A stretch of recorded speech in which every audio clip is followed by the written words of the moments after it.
Hi எல்லாருக்கும் வணக்கம். எனக்கு வந்துட்டு வெஜிடேபிள் ரைஸ். நான் வெஜிடபிள்ஸ் நிறையா சேர்த்துப்பேன், ஏன்னா டயட் இருக்கிறவங்களுக்கு கொஞ்சம் இது யூஸ்ஃபுல்லாக இருக்கும். இன்னொன்று வந்துட்டு ரைஸ் கம்மியாக எடுத்துக்கணும், எனக்கு வெஜிடபிள்ஸ் நிறையா வந்துட்டு குழந்தைக்கு கொஞ்சம் ப்ரோட்டீன் நல்லா கிடைக்கணும் அப்படின்றவங்க இந்த ரெசிபி ட்ரை பண்ணி பாருங்கள். நான் வந்துட்டு கேரட்டு, பீன்ஸு, உருளைக்கிழங்கு எடுத்திருக்கேன். அப்புறமா கொத்தமல்லி, புதினா, கருவேப்பிலை எடுத்திருக்கேன். சில பேர் இது போட மாட்டாங்க, உங்களுக்கு வேண்டான்னா ஸ்கிப் பண்ணிடுங்க, ஓகேங்களா. ஆனியன் எடுத்திருக்கேன், ஒரு பச்சை மிளகாய் எடுத்திருக்கேன், உங்களோட சாய்ஸ். அப்புறம் நான் வந்துட்டு 2 தக்காளி கட் பண்ணியிருக்கேன். எனக்கு கொஞ்சம் தக்காளி நிறைய சேர்த்தா எனக்கு பிடிக்கும். உங்களுக்கு கம்மியாக வேணும்னா நீங்கள் கொஞ்சம் கம்மியாக சேர்த்துக்கலாம். இஞ்சி பூண்டு பேஸ்ட் அரைச்சி வச்சுருக்கேன். அப்புறமா மெயினாக வந்துட்டு குழந்தைங்களுக்கு கம்பல்சரி ஏதாச்சும் ஒரு நட்ஸ் சேர்க்கணுன்றதுக்காக நான் மீன் மேக்கர் சேர்ப்பேன். அது நட்ஸ் கிடையாது, ஆனால் மீன் மேக்கர் சேர்ப்பேன். அப்படி இல்லைன்னா இந்த பீன்ஸ் வகையில் இதுவும் ஒரு பீன்ஸ் வகை தான், ஸோ இது நான் சேர்ப்பேன். பட் நல்லாயிருக்கும் இது. நான் பிரியாணி டேஸ்ட்டுக்கு வரும். நம்ம இப்படி இந்த டைப்பில் சமைச்சோம்னா பிரியாணி டேஸ்ட்டுக்கு வரும்.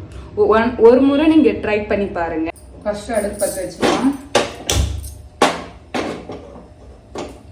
நான் குக்கரில் தான் சமைப்பேன். உங்களுக்கு வந்துட்டு பாத்திரத்தில் சமைக்கணும்னா தாராளமாக நீங்கள் பாத்திரத்தில் சமைக்கலாம்.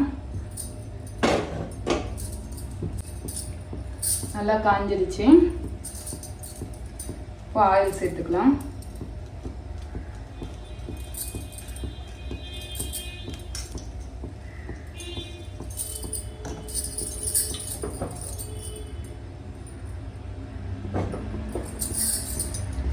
நான் வந்துட்டு ஒரு அன்னாச்சி மூக்கு எடுத்திருக்கேன், 2 ஏலக்காய் எடுத்திருக்கேன், கிராம்பு 2 எடுத்திருக்கேன், பட்டை 2 எடுத்திருக்கேன். நான் ஏன்னா வந்து நான் ஸ்பைசஸ்லாம் கொஞ்சம் கம்மியாக தான் போடுவேன். இந்த மசாலா ஐட்டங்கள்லாம் கொஞ்சம் கம்மியாக தான் போடுவேன்.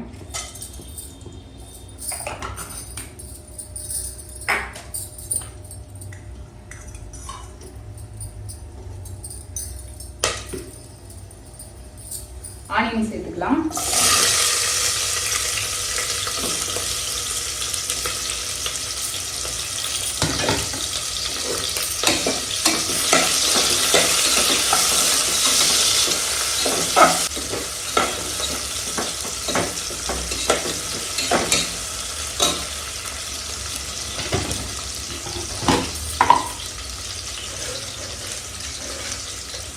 ஆனியன் சேர்த்துக்கு சொல்லும் போது நான் வந்துட்டு கல் உப்பு சேர்த்துருப்பேன். உங்களுக்கு சால்ட் வேணும்னா சால்ட் யூஸ் பண்ணிக்கிங்க, இல்லை கல் உப்பு வேணுனாலும் கல் உப்பு யூஸ் பண்ணிக்கிங்க. நான் எப்பவுமே வந்து இப்படி குக் பண்ண சொல்லும் போது நான் கல் உப்பு தான் யூஸ் பண்ணுவேன்.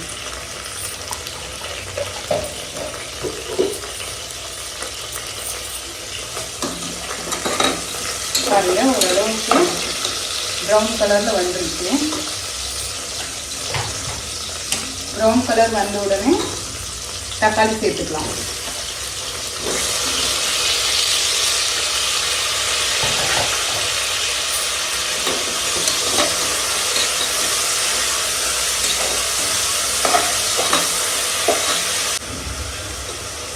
வெங்காயம், தக்காளி நல்லா வதங்கிடுச்சு. இந்த ஸ்டேஜில் நம்ம வந்துட்டு பச்சை மிளகாய் சேர்த்துக்கலாம். கொத்தமல்லி, புதினா சேர்த்துக்கலாம். அடுத்தது இஞ்சி பூண்டு பேஸ்ட் சேர்த்துக்கலாம். நான் அப்பப்போ ஃப்ரெஷ்ஷாக அரைச்சி தான் போடுவேன், ஏன்னா அதோட டேஸ்ட்டே வேறு லெவலில் இருக்கும். சில பேர் இஞ்சி பூண்டு பேஸ்ட் வந்துட்டு அரைச்சி ஸ்டோர் பண்ணி வச்சுப்பாங்க. அது டேஸ்ட்டு சமையலே வந்துட்டு டேஸ்ட்டு மாறிடும். ஃப்ரெஷ்ஷாக அரைச்சி போட்டிங்கன்னா கொஞ்சம் நல்லா டேஸ்டியாக இருக்கும். இப்போ இஞ்சி பூண்டு பேஸ்ட்டு நல்லா வதங்கிடுச்சு. இப்போ வந்துட்டு அந்த பீன்ஸ் வகையான பீன்ஸ் அண்டு உருளைக்கிழங்கு, கேரட், பீன்ஸ் இப்போ சேர்த்துக்கலாம். இந்த சமயத்தில் சேர்த்துக்கலாம்.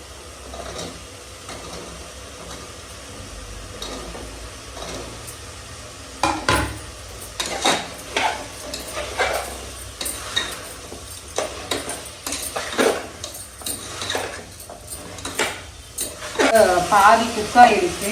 இந்த ஸ்டேஜில் வந்துட்டு பிரியாணி மசாலா, நான் பிரியாணி மசாலா வீட்டில் அரைக்கலை. உங்ககிட்ட இருந்துச்சுன்னா நீங்கள் பிரியாணி மசாலா யூஸ் பண்ணிக்கலாம். 1 teaspoon biryani masala, 1/2 teaspoon Kashmir chilli,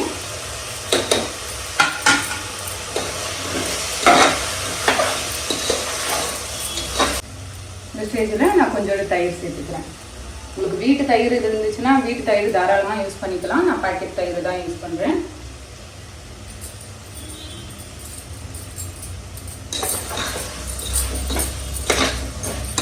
இந்த டம்ளரில் நான் 1 டம்ளர் அரிசி எடுத்திருக்கேன். ஏன்னா வெஜிடபிள்ஸ் வந்துட்டு நிறைய நான் போட்டிருக்கிறதுனால நான் இதில் வந்துட்டு 1 டம்ளர் எடுத்திருக்கேன்.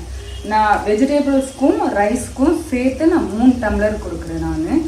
நம்ம தக்காளி சாதம் அந்தமாரி சமைச்சோன்னா ஒரு டம்ளர் அரிசிக்கு 2 டம்ளர் தண்ணி ஊற்றணும். நம்ம வெஜிடபிள்ஸ் எல்லாம் போட்டிருக்கிறதுனால 1 டம்ளர் அரிசிக்கு 3 டம்ளர் தண்ணி ஊற்றணும்.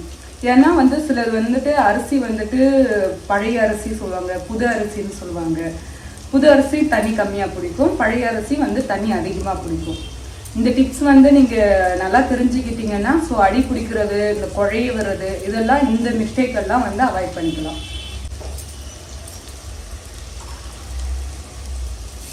ஒரு டம்ளர் 2 டம்ளர் ஆல்ரெடி இஞ்சி பூண்டு பேஸ்ட் அரைச்சி வச்சுருந்தேன். அதில் 1 டம்ளர் நான் பிடிச்சி வச்சுருந்தேன். நான் அதையும் இதில் சேர்த்துக்கிறேன். 3 டம்ளர் தண்ணி வச்சுருக்கேன். தண்ணி பாருங்கள் நல்லா கொதிச்சுருக்கு.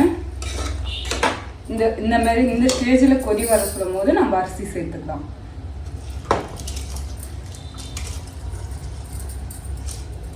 அரிசி போட்டாச்சுங்க. அது ஒரு கொதி வந்துருச்சு. இப்போ நம்ம குக்கர் மூடி போட்டு விசில் விடலாம். நான் ஒரு விசில் தான் விடுவேன். ஏன்னா எனக்கு இந்த குக்கரில் வைக்க சொல்லும் போது 1 விசில் விட்டுனாவே எனக்கு கரெக்டாக வந்துடும்.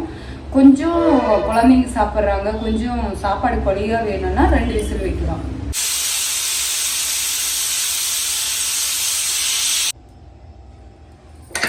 விசில் பண்ணிடுச்சேன். சாப்பாடு பாருங்க எப்படி வந்திருக்கோம்.